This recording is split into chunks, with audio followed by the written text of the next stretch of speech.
Hey everyone, welcome to another episode of Pony 411. This is number 312 for, the month of August, aka August 3rd. Stuff, I guess, is happening pony-wise, somewhat. Mostly G5, though. Yeah, G5 stuff is starting to happen. Yeah, there's a bunch of information dumped there, mostly via retail. We'll get to that in the news. But guys, we got that. We got 3 comics to talk about, because... okay, a bunch of them was dumped on us on the once. Yep. And an old episode and, one little blurb at the end, I guess. Yeah. That's about it. It'll be an interesting episode, I think. On that. Interesting in certain ways. Trying to think of anything interesting happening in my life. I've pretty much just been trying to unsuccessfully keep up with my review schedule. That ain't working. Yeah. Beyond that, yeah, not much. So I guess we'll go ahead and get started with news stuff. If you want to follow along, go to pony411.libsyn.com/show notes. That's spelled LABSYN. You could, get more information there. Start off with some convention news. Everfree Northwest has updated their attendance policy. All attendees must wear face masks in public spaces while at the con. And they'll also be having increased sanitation stations and whatnot. There will be some minor exceptions here and there for face masks. More information is available at their site. Now moving on to merchandise news. G5 toys are appearing in Walmarts now. Yes. I've seen a couple personally. Yep, a couple brushables, but I saw the Izzy. Yep. And the single brushables have also started appearing. These are the smaller, cheaper ones that have been popping up. Although apparently, cop pony there doesn't have brushable hair. Everybody still comes with a brush. It's like, okay, I guess we're doing that. Gift of the Magi. I don't know. So that's a thing. Freaking brush for the non-brushable pony. Yeah. Kotobukiya limited edition rarity has been revealed and has already started selling out in many stores. Yep. I believe it or not, Kotobukiya's website itself actually still has it up for purchase. I got to double check that. I know Entertainment Earth is sold out. Big Bad Toy Store is sold out. Let's see, where is the... Watch, it has it now, but by the time you actually listen to this, yeah, well, let's it'll see. be sold out. Yes, the Koto US store still is selling pre-orders. I'm not sure how much longer, but they are still selling it right now. It was announced and it's selling out, so good luck. Yeah. Weirdly enough, Fluttershy, the Fluttershy limited edition Fluttershy is a Big Bad Toy Store shared exclusive, and they still have plenty of those for pre-order. Interesting. It's like, oh, I'm sorry, Fluttershy. I'm sorry, Fluttershy. No one really likes you. Oh. I bet the Applejack will linger in stores forever. The fact that you even carry them in stores in the first place. Yeah. Let's see. So the large G5 brushables were shown off by their voice actors, and some of them are also spotted on Amazon Brazil. So they should be showing up in other places soon, too. Mm-hmm. Although I believe, again, guys have plastic hair, except for the tails.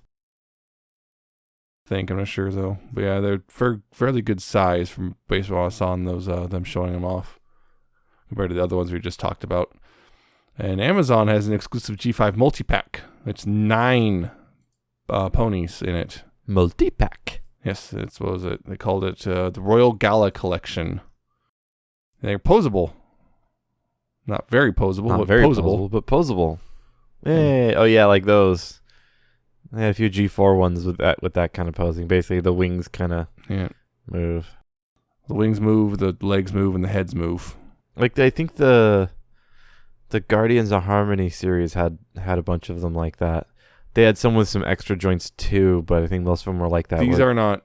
most of the Guardians of Harmony at least had knees. These do not have knees. It could have sworn... I'm trying to remember how many... Because I have a bunch of similar mold and the legs all move solid. But yeah, we've seen these kind of molds before. Amazon has also listed an advent calendar. Although it's the Snow Party Countdown advent calendar because, Christmas doesn't exist in Equestria. Except on that one album. Except for that one time. We don't talk about that. Hey, that was actually a really good one. Yeah, you got that. And a Shining Adventures Collection 6-pack has appeared at Target. It includes Deputy Sprout. Another cop. Yep, 2 cops in one package, so it's, 1/3 bad. And both of them are guys, so you go. Yeah, Deputy Sprout. He's red. He's like Big Mac colored, essentially. Yeah, red blonde hair. Looks a lot like it. Or the one really angry, the really short, angry Pegasus in the washouts. Sure. You remember that episode with the washouts? Yeah, sure, but I don't remember Short Angry Pegasus. Anyway, yeah, once again, guys only have plastic hair except on the tails. Girls have brushable hair. It's just weird. It is. Well, they think that guys want to brush the hair. It's like... No, it's probably just because it's harder to, do shorter hair for brushable. Yeah, really short hair.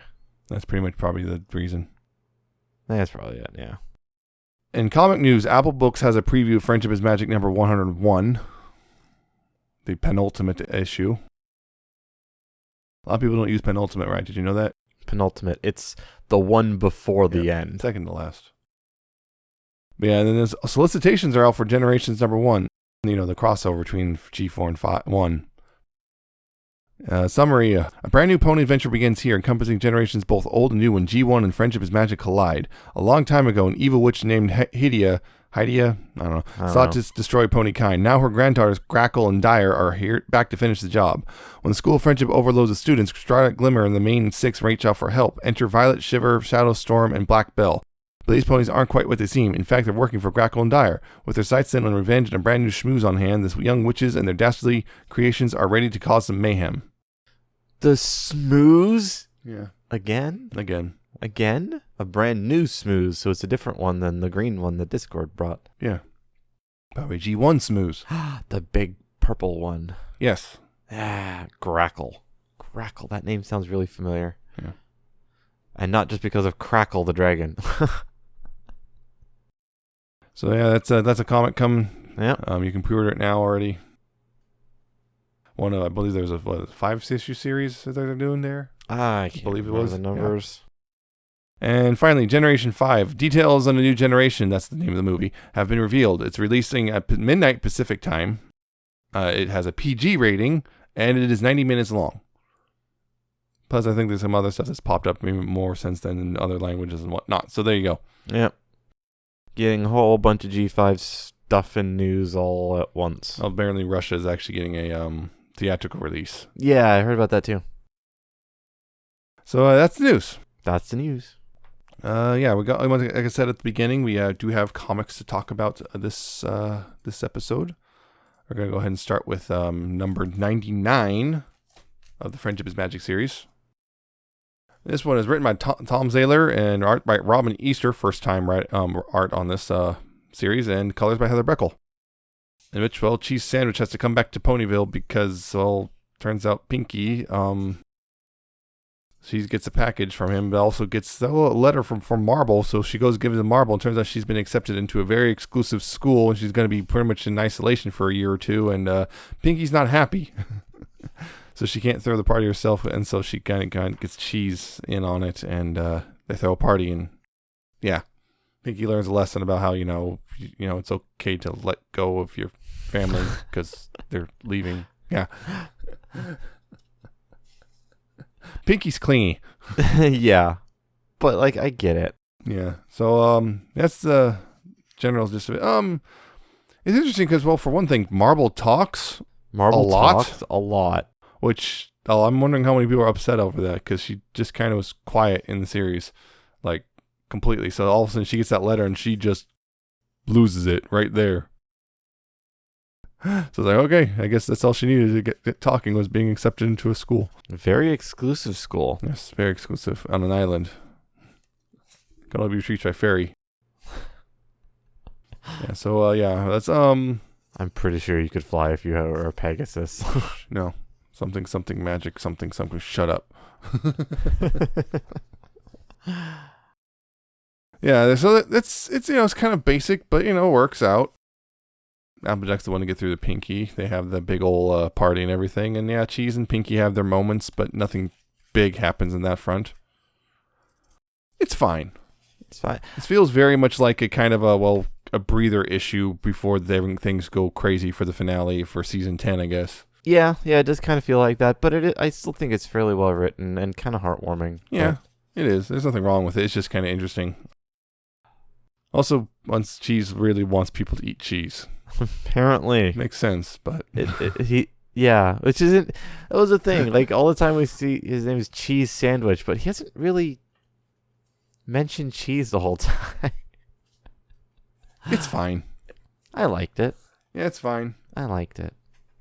I was saying it's fine doesn't saying I don't mean I don't like it. It sounds like you're arguing with me. Sounds like you're saying it's below the bar. It's fine means it's average. It's fine. I don't think it's particularly noteworthy, but it's nothing wrong with it either. It's fine. I would be saying something if I didn't like it. You know this. I'm very vocal about my dislike of things. Anyway, issue 100, though, the big special one, because it's also extra long and also got a special cover that doesn't even have the little usual stamp thing on the side, at least if you get the cover A. So yeah, this one's written by Jeremy Whitley with art by Andy Price and Brenda Hickey, depending which page you're looking at, and colors by Heather Beckel as well. Except for, again, the Brenda Hickey pages, which Brenda did all by herself. Anyway, you got Rainbow Dash, Lyra, Bonbon, and some of these guys can't remember the captain's name. Celiano. Yeah. Just blanked, but yeah, they're going to Ornithia, where, what comes from, and it turns out there's going to be a royal wedding and everything, and there's, doing their whole delegation thing, and oh, look, there's a tree right there, just, okay. Turns out the birds actually know all the lore behind this stuff, and they share it. And then there's also, the prince that, who is it? Ocypete? Ocypete? Yeah, they're bird puns, but I don't know how they're actually supposed to be pronounced. I don't know how it's supposed to be pronounced, I'm sorry. But yeah, princess there, she's going to be married to this prince named Huggin. It's a crow. Yeah. He's a raven. Crow. Yeah. It's a corvid. Anyway, the guy's like really like, oh no, ponies, and he freaks out and runs away. And then anyway, just find out they're basically a massive lore dump. Yep. Including a special page about basically the Knights of Harmony and all this stuff. And and then all of a sudden there's an argument between Celiano and Ocypete. Ocypete. I don't know. Anyway, there had been an argument because she's like, I've met the guy for 5 minutes. I hate him already.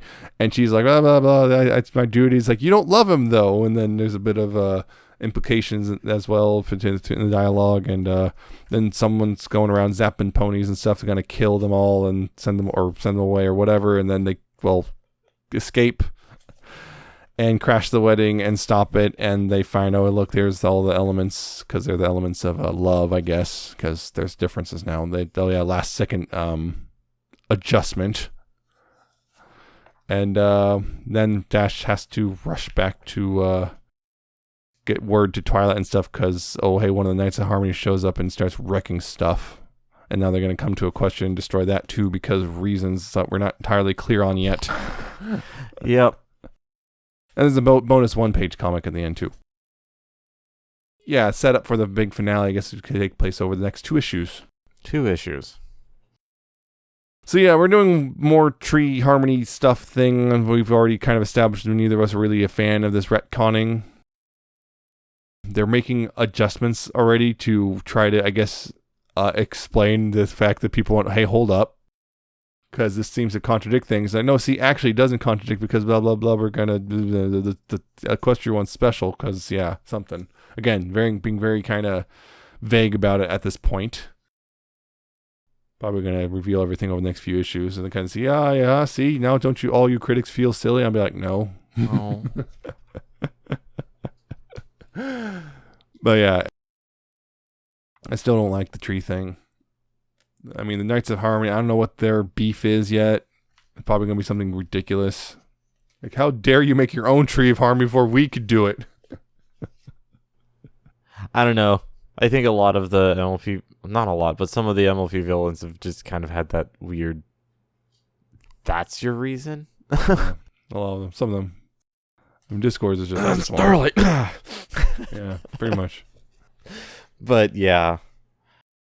Yeah, the whole thing about elements of love, because they're discussing the differences between like the different trees. So like, what was it? Where was that part? Yeah, the birds here have elements of love. They're They're a bunch of listen love them birds. off. There you are. Although, let's see. Okay, generosity, kindness, hope, protection, trust, and perseverance. There's a little bit of overlap there, huh? A little bit.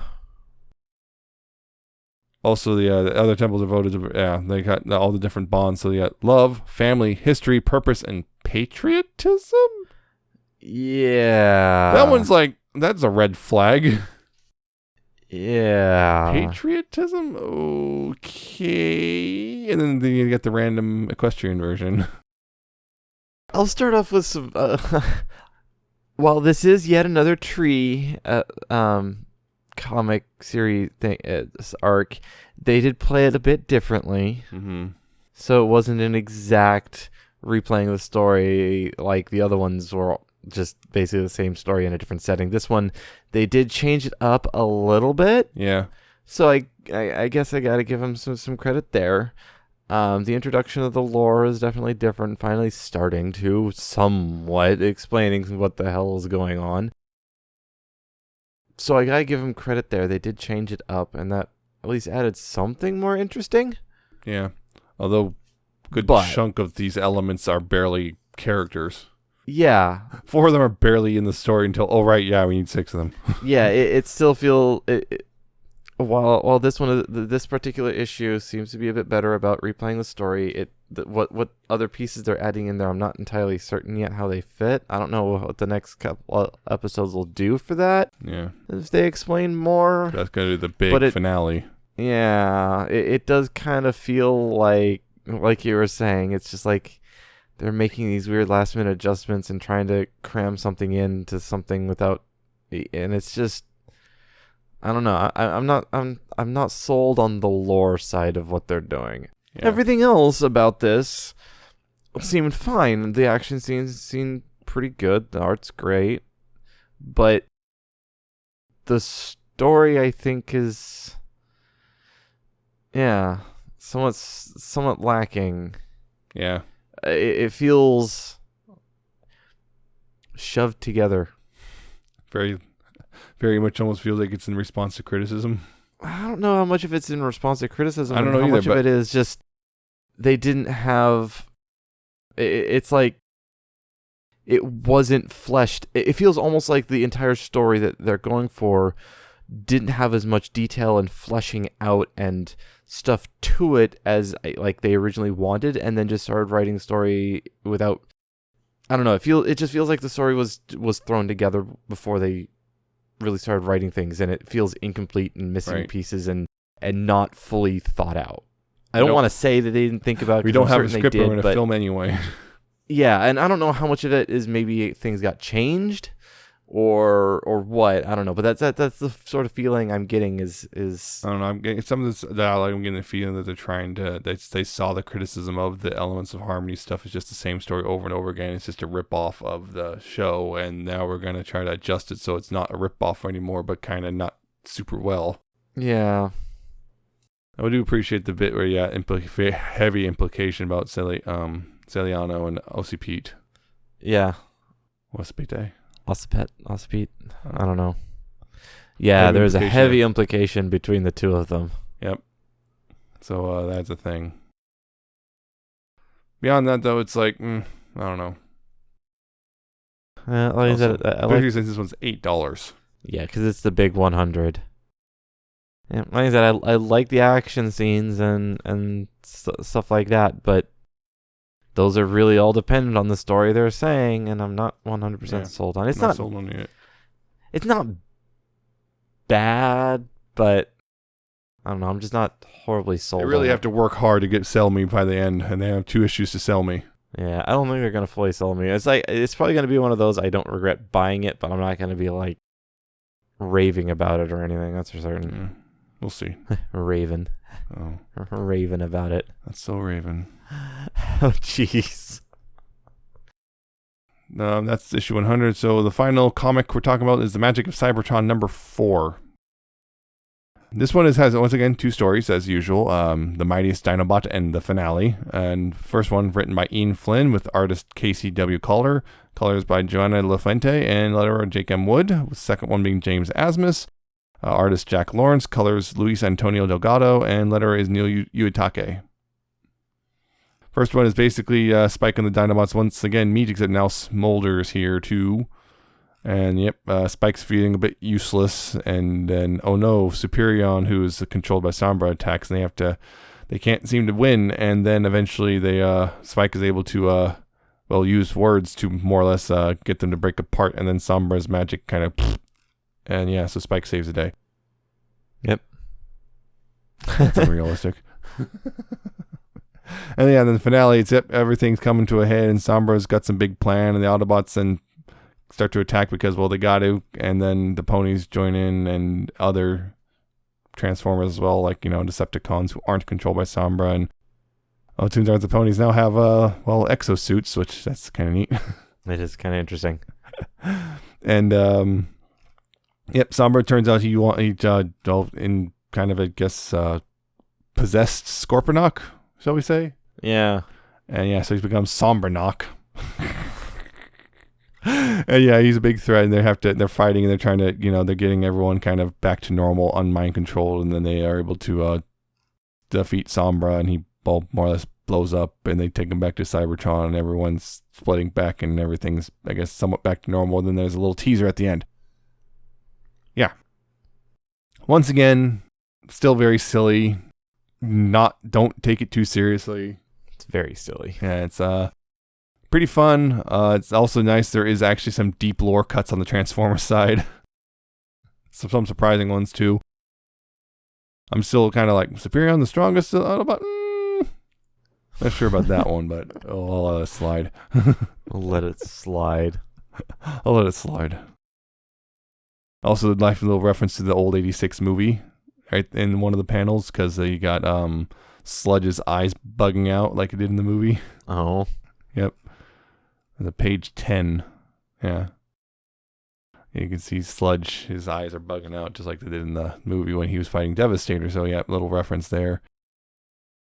Yeah, the finale itself, it's interesting. The ponies in exosuits, essentially, so they can now transform. They've become target masters and whatnot, which is interesting.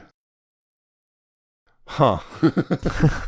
Yeah, I saw that. It's kind of ridiculous, but again, that's in line with what's already been established in this crossover. Yeah. Also, one of those things, again, it's Transformers. Don't think about it too hard. Don't think about the mass involved in shifting around. Mass shifting. You notice in the artwork they did not show the transformation process. They're just bam, there's the weapons now. There, because they don't want you to think too hard about it. Yeah, it's so you got stuff like that. It's kind of interesting. I do like though that Twilight becomes a sword for Optimus. Although Megatron's stuck with Pinky. So yeah, Rarity becomes a shield. Yep. AJ becomes a hammer. A hammer. And Dash becomes an axe. Yeah. Starscream wields Dash. RC got the Applejack. Shockwave's got Rarity. Yep. Spike becomes a little flamethrower design, which Bumblebee then holds, because they kind of serve the same sort of purpose in each show. I guess makes sense. I don't know. Actually, so Fluttershy turned into, I didn't see. I don't know. I didn't even see her. She just got put in an exosuit and then nothing. And then it's like, whoops. Yeah, she just put an exosuit and then I don't see. Oh wait, she became a shield for Ratchet. There it is in the little tiny panel there. She became a shield too. Okay, makes sense. Page 22. Little shield. Yep, I see it. There it is. And it's barely just like one panel on one page. Yeah, pretty much. So you got some interesting stuff there. It's pretty fun. It's interesting. Yet Megatron even kind of okay with the whole maybe okay, a little okay with friendship thing. Shut up. Although of course once again we got Starscream trying to betray Megatron because he can't help himself. Because he can't help himself. I like how Dash's suit is the only one with glasses. It's got the visor. Yep, a little visor. Yeah, so it's actually it's a fun time. It's ridiculous, but it's fun. It is. It is fun. I liked it. And again, the references, including movie quotes. Megatron must be matter, and then Starscream interrupting and everything.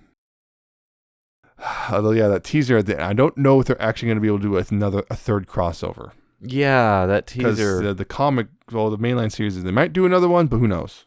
I'm trying to remember the name of those. The Quintessons. The Quintessons, yeah. Yep, that will be interesting. Quintessons, that's throwing that in. Man, because they're evil little butts. Yeah. 5 Faces of Dark. Yep, it's interesting if they're actually going to do a third crossover or not. I'm guessing these have been popular enough. What I'm interested in is if anyone is going to be willing to make those little weapons for Transformers, because I would buy them. Because people always make these little add-on kits. I would buy that sword for my Optimus. I'd absolutely do that. So someone, if you hear me and you have access to this sort of thing, please make it happen. I want it. You want your Twilight sword. Yes. I mean, I can understand if it doesn't transform. That's quite a tall order. But I at least want the sword. Yeah, that would be quite the tall order. Yeah, it was a fun time. Again, the whole Magic of Cybertron series was actually a very fun, genuinely fun time. Yeah. Yeah. Again, don't take it seriously. It doesn't take itself seriously, because if you do, you're gonna poke a lot of holes in it. It's a crossover. Yeah, it's a crossover. It's a crossover that makes no sense. They're not canon. Hasbro owns both properties. Yeah. Don't worry, none of this is canon. None of this is canon. Probably. Oh, geez. Can you imagine if it shows up somewhere else? Like the time Rainbow Dash showed up in the Bayformers movie. God, that was horrible. That was the best. What are you talking about? She certainly fit in that movie. Anyway, that's the comic stuff. Yep. So we'll go ahead and move on to the season 2 episode, which is The Secret of My Excess. So in this episode, of course, you got it's Spike's birthday, and then he starts getting all grabby and big as the people start giving him stuff, and it turns out he gets all greedy, and he turns into a gigantic monster dragon and rampages through town before Rarity kind of gets through to him after he gave his little fire ruby to her, and then he got reminded of it, and he turned back to his normal self, and everything was fine. The town wasn't fine, but everything was fine. Yeah, so it's a season 2 episode, of course, and it's written by Amy Larson, and if I recall, it always got a bit of an interesting reception from its get-go, because kind of the lore implications behind it, which since then have been seemed to be kind of somewhat this episode's retconned? almost retconned out of existence practically based off later stuff we've seen regarding dragons and whatnot. It was brought up and then it was lampshaded sort of by one of the later ones with Smolder. Yeah. Yeah, so because the whole implication here is that dragons grow in size because of greed and I guess amassing a bunch of stuff. Yep, which is the thing that was brought up by Smolder later on. Yeah. And seems to be kind of that's not the case anymore after this episode. Nope. Yes, but also no. It's one of those things where it's like it kind of brought up weird implications and whatnot. Yeah, it sort of in this episode it brought up the idea that the dragon horde is directly related to their size. Smolder explained later in one of the later seasons that is a thing, that there's a greed-induced growth, but it's not true maturity in growth, and that they will age and grow normally over time anyway. Yeah. But they can speed up the process without the rest of the stuff, which is why Spike didn't gain wings until later. Yeah.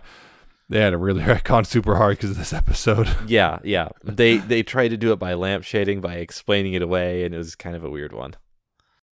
So the whole thing there was who got the whole once again. Also, the Spike's crush on Rarity is a big part of this episode. And people were wondering if this was the episode that finally quote unquote dealt with it, and it seemed that at the time maybe it did, but then it didn't. It didn't, because that crush came right back into play without any real resolution, and never got any real resolution whatsoever. Yep.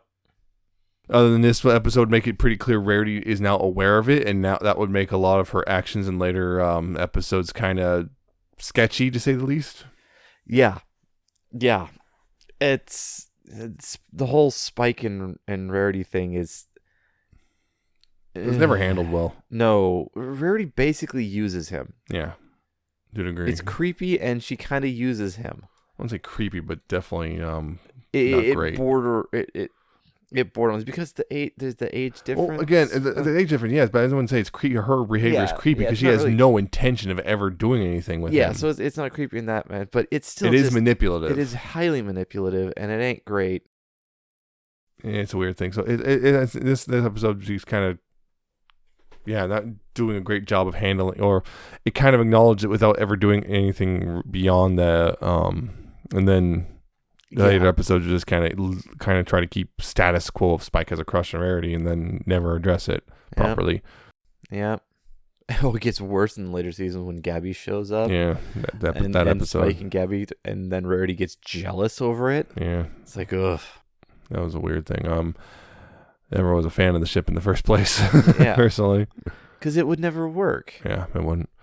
The other thing that is again the whole growth-induced or greed-induced growth thing is like, because you gotta get Spike just getting larger and then kind of also getting kind of weirdly dumber. Yeah. To evolving to later is eventually Spike want and then just growling and roaring and stuff. Yep. Although he has enough presence of mind to mock Rarity as she's going off on him. There was some funny parts. Oh yeah, of course. There are definitely some funny parts like that with the whole the hand puppet. Yeah, the hand puppet thing.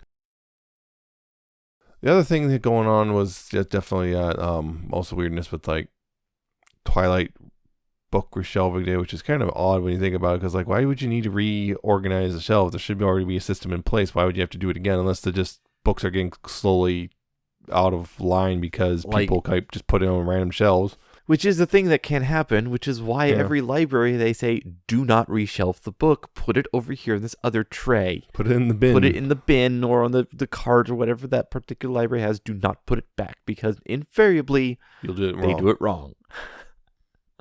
So just put it in the bin and let the librarians put it back correctly. So apparently Twilight's just not a good librarian. Or something. Or else you have to acknowledge she's constantly busy with the whole saving Ponyville and Equestria thing. It wouldn't surprise me if this thing's get a little out of hand. Maybe it's just that maybe she just can't control people doing that. And maybe she's just like, it's going to get over time. It's going to get messed up. So just take it out. Having a fight. But that's how we've always done it.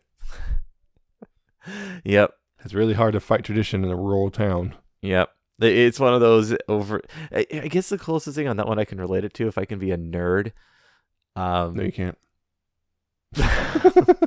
It's like for some people like me who like playing with like Linux, we tend to poke at it and mess with it, and after a while it just gets kind of crufty, so we just reinstall it from scratch. Yeah. It's like, okay, it's time. I've broken it in enough places. Yeah. It also the other thing is like this episode's whole thing is it's Spike's first birthday in Ponyville. Which is interesting in of itself, because like that would also this is one of those things that implies that season 1 and 2 take place over the course of a year. Like I always said way back when. I said that way back when. I like little things that prove my theories right, even if the other parts of the theories are definitely wrong now. Maybe you should do like a panel on that or something. Oh wait, I did. Yeah, it just basically implies season 1 and 2 are in the same one calendar year. Yep. There. Oh, the Wonderbolts showing up and being useless. Yep, they showed up and they were useless. And only like the second-rate ones showed up. It was like Blaze, Surprise, and I don't know the other one, but it wasn't Soren. Who cares? It was the B team that showed up. Like, oh, it's just Pony. Well, the fact that the Wonderbolts even showed up for something like that is surprising. But then you just sent the B team. Didn't even send the best. Yeah. Who cares about Ponyville? It's only where the elements of harmony live. It's only where the princess's prized pupil lives. No one cares. No big deal. No one cares about Twilight. So yeah, it's got a weird thing. Like Spike just starts grabbing, stealing everything that's not nailed down. Even if it is nailed down, he steals it too. Like the chicken coop straight off its nails. Yep. Because he has to have someone to put his stuff. How did he pull the chicken coop apart and left the base, but he ripped all of those nails out? Wouldn't it be easier just to take the base with it too? He needed the bottom gone. So he could put stuff in it. I guess. Because whatever. Spike's not thinking straight. So another thing was, the whole thing with, like, when, he starts growing and everything, and, Twilight's kind of panicking because, that was very sudden. So he takes the doctor. I know what's wrong with him. He's a dragon. And also just keeps smacking his hand. Like, no. Yep. As he reaches to grab stuff, she keeps smacking He's it. Grabby. Rather handsy. Yeah, like people get making jokes about that. Oh, it's puberty because, he's getting bigger and he's grabbing everything. He thinks he shouldn't be. Oh, my. And of course, even trying to take him to a vet, which, it doesn't help with the whole perception of Spike being a pet. That compiles with, Equestria Girl Spike Being an actual pet. Spike, you have no rights. Dragons don't have legal entity status in Equestria. Wow. But I also like the line, diagnose the dog in seconds. A snake even faster. Snake even faster. I bet you can.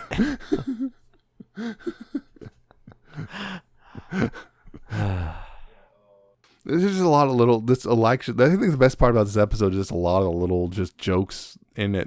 I think the actual core of the episode isn't particularly interesting. It isn't. It really isn't. And on top of that, it just created problems later down the line. With them having to explain stuff away. And also, someone actually argued that kind of a weird thing of, like, this whole the dragons, being presented as the worst kind of weird othering thing. Yeah. Yeah, but the actual, like, a lot of individual jokes and lines and stuff wind up being funny. Again, the being grabby, the vet visit, the doctor visit, Twilight, get my rope. Yeah, Twilight and AJ. Yeah, there's a lot of little things, and Rarity, then the fire Ruby, and I'm never gonna wash his cheek again, and he went a week or so without washing it before Twilight forced the issue. Yep. And then he got kissed again, and then he framed it. Yeah, Pinky, I'm not giving him cake. I'm assaulting him with cake.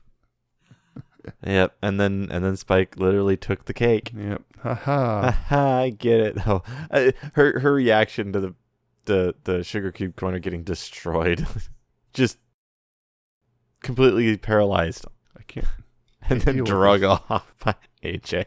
Yeah. Yeah, so that's the weird thing about this. A lot of this, Cherry got a bit part too. Oh yeah, Cherry was there. She was the kind of the instigator, inadvertent instigator of the whole thing. Not her fault though. Yeah, no, it's not, but it says with it inadvertent. But yeah, it gave the idea. Here, have a hat. Yep. And then he's like, oh, people give me stuff on my birthday if I just mention it's my birthday? Huh. Hey, kid. Hey, kid. Yep. We never saw how he got the ball. It is only implied. Please do not pay attention to that shallow hole on the edge of Ponyville. Yep. That's dark. That got really dark. Maybe that's what that one filly was digging up. Oh, no.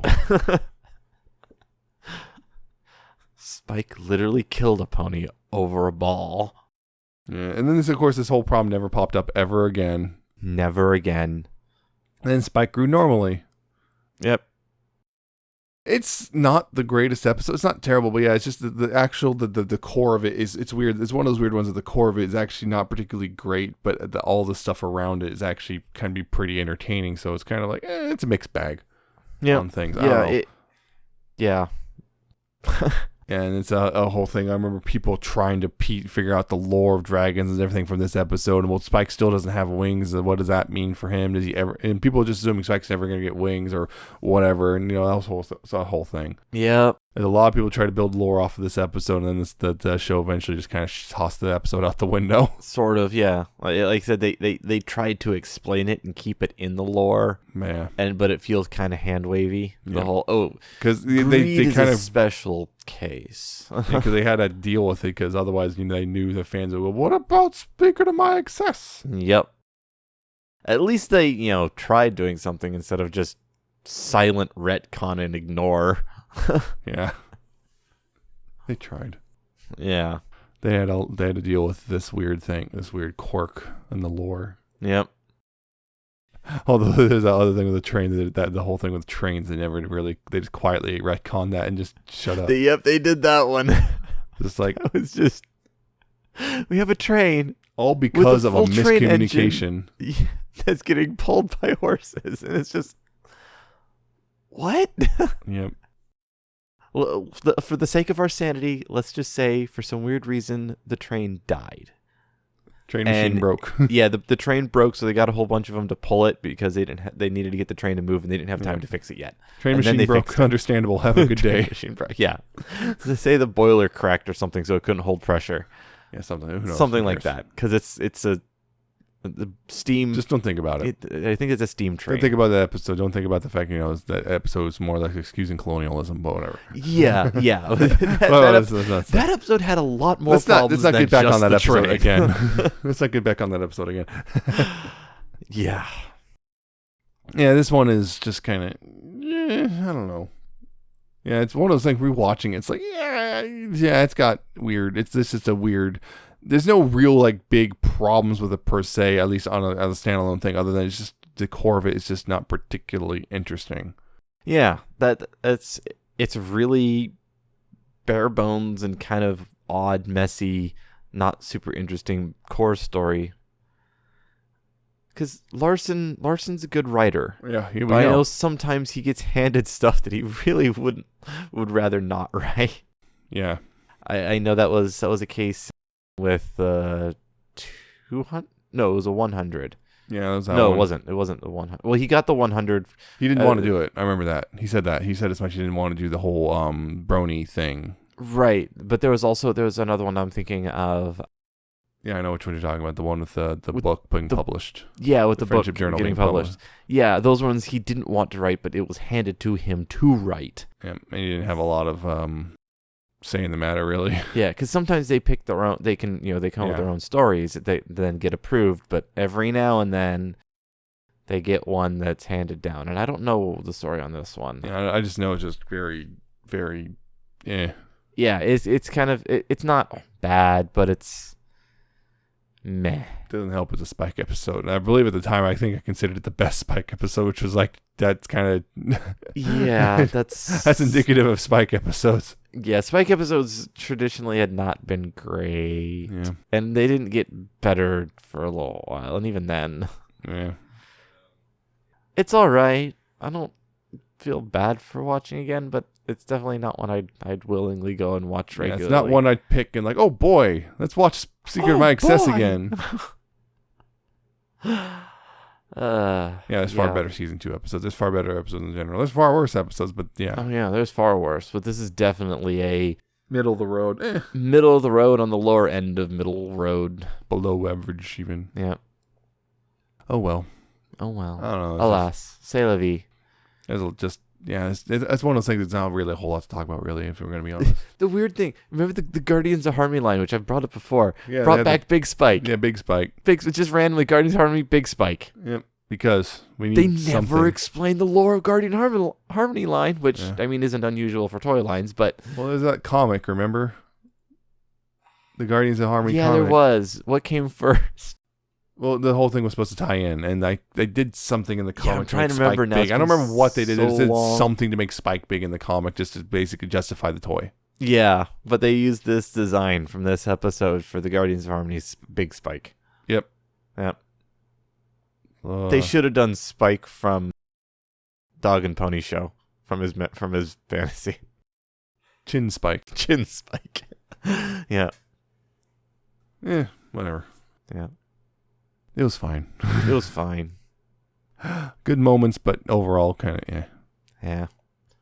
So I guess we can move on from that to, well, I guess your little blurb on music, because, yeah. I've done nothing but listen to Miku for 3 weeks. Yeah, so there was good songs that came up, but I didn't really pick anything. There was stuff. Now, one thing in particular, Violet Pony's album, Cutie Marks and the Things That Bind Us, has fully released. It is the album that I have actually been featuring things all the past few episodes as they've been come out, so it is fully out. I would so recommend getting it. Interesting thing, there is a particular song on here, I don't think I featured it. Non-existent meet cute that actually deals with Spike and Rarity and the fact that it's problematic. It's really good. Highly recommend grabbing it and checking it out. It's emotional and deep and has a lot of, it makes you think. It brings a lot of stuff up. It's really good. Right. Also, Dustcar did a thing. Dustcar is a very interesting one. I'm not entirely certain how to explain it. They're sort of an experimental sort of thing. But they just put out an album, charity Grand Prix, bunch of pony stuff, bunch of pony artists and such. And the proceeds go to charity, the Tenacious Unicorn Ranch. And in realm of fan fiction, nothing. Nothing updated, surprisingly. Not even Clear Blue Skies. Wow. That didn't update at all.